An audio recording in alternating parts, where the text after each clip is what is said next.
horror hounds, and welcome back to a new vlog.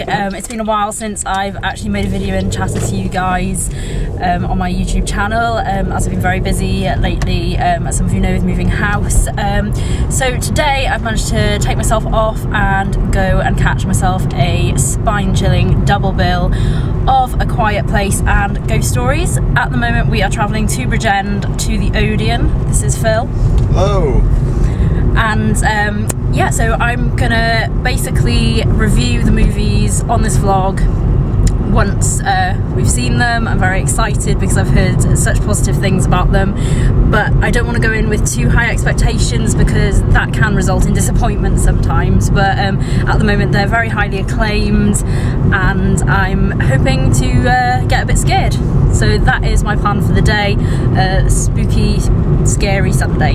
And I will speak to you in the next segment about what I thought of the movies.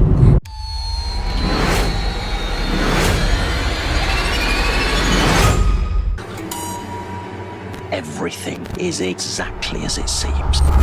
You don't know everything. Wait, I don't like it.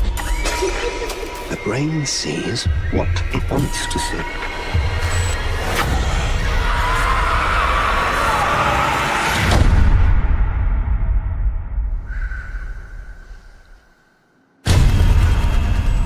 And we're back. My nerves are shredded after two exceptionally well-crafted horror movies that have hit the mainstream cinemas this weekend. It's not uncommon for two films of similar-ish themes to come out at the same time, but both these did. But they were, even though they were both an exercise in extreme tension, they both did it very differently and very well. So that was A Quiet Place. Didn't know what to expect from it, but I think it does a tremendous job in its sound design. It's very minimal in terms of its dialogue and it's highly effective because of that.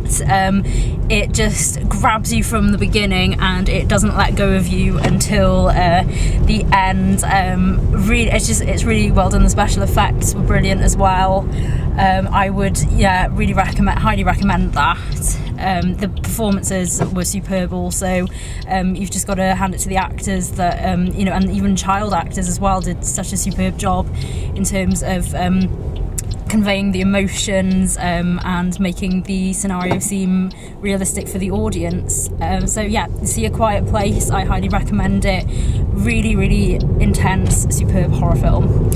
And then there was Ghost Stories, which is based on a West End stage play that did very well, and it had a bit of ambiguity about it. I haven't seen the play myself, but allegedly it was kind of like The Mousetrap. Once you've seen it, you're not allowed to reveal the ending. They kind of played it on that, and so they've done the film version now.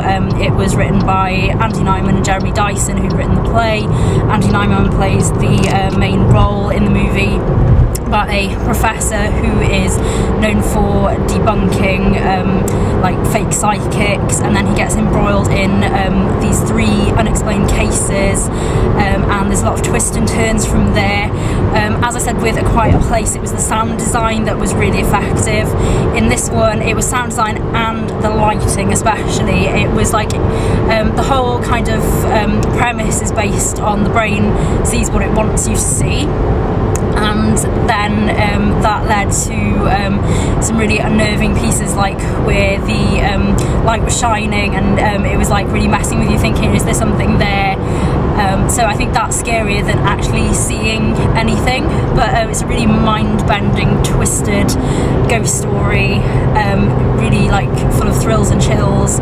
It's just what you want, and it's very tongue-in-cheek, I think, in how it does it. Well, it kind of by the end winks at the audience to a degree, so I think it would be quite incredible to see it on stage. So maybe it will be brought back in the future, who knows, but yeah, really great film, and I think it would even appeal to people who aren't necessarily horror fans, because it's just one of those that if you're looking for a good scare and something to watch with a group of people, I think it works in that respect as well.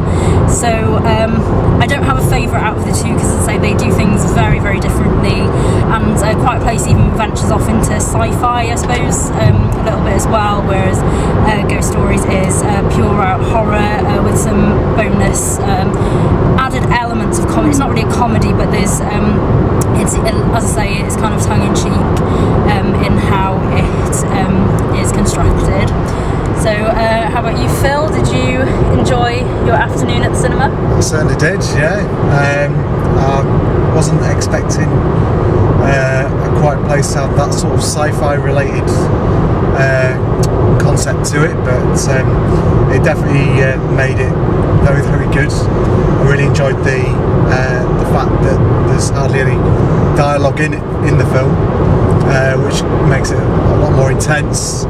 And going to Ghost Stories, the first story that's told us as part of the film, with the Night Watchman, that whole idea of you being on your own and, you know, being kind of very claustrophobic and just being really, really scared in the dark. I think that's I'm not going to give anything else away, but that's the kind of concept it gives. And I'm sure everybody else like myself has kind of been in that sort of unfortunate scenario where you always think there's something's watching you when you're in the dark on your own, and you have that kind of really creepy feel to it. Yeah, I agree. I think the Night Watchman was the scariest segment. That really put me on knife edge. I think my whole body just tensed up, and I was like grabbing your hand. I was like, I gave myself pins and needles. It was that like, oh my god. But I really like movies that do that have that impact on you. It's very rare when there's so much horror movies out there nowadays that kind of reuse the same kind of styles and conventions and techniques to kind of, you know, get you to that like unnerved place. But these ones did it so well, exceptionally well. So normally I would write full reviews, but because of just my circumstances at the moment, it's just too busy. So that's why I thought do this little vlog just to kind of get my thoughts out there. Obviously I haven't spoiled anything because if these movies have just come out, so I don't want to be that person who would just like spoil it for other people, because that, you know, they're ones that you have to go in and experience completely. So if you still want to see more videos from me, hit subscribe, give this a thumbs up.